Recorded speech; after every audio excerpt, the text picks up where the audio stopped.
Oy, sa tarong mga friends na to, data dinhi sa tabuan, no? Una ko yung nag-story ng gwapo kaayo. Okay, pakutan na ko nimo, kinsa man ang imong presidente. Ako, Presidente, si Presidente Duterte. Nganong ginahaman nimo si Kaya ang iyang platforma ron, pati sa mga drugs. Okay. Kung mga drugs, kinsa may unahon? Ako, ati ko sa kunan. Okay. Piniguman ako, kamo na sad.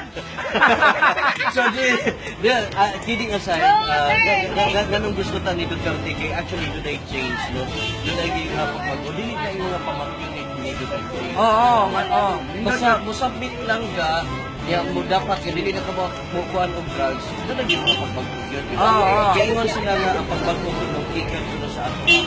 Kasi gikan ko mas. Oh, tinuod na yun. Gikan sa ito kasi-kasing. So nagtuog ka nga kung dili na wala na drugs, upside na ang Pilipinas. Oo, mas nindot kami naon. Okay. Wala na lang. So, bisa na ito ang babutarong kiron? Si President Duterte. Okay. Go! Duterte! Okay, Duterte! Kasi gikan ko mas. Oh, tinuod na yun. Gikan sa ito kasi-kasing. So, nagtuog ka nga kung dili na wala na drugs, upside na ang Pilipinas. Oo, mas nindot. Oy, sa tarong mga friends na to, data dinhi sa tabuan, no? Una ko yung nag-story ng gwapo kaayo.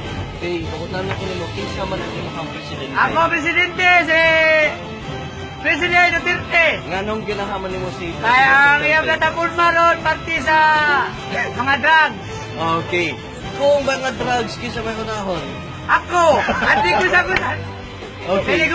Oo.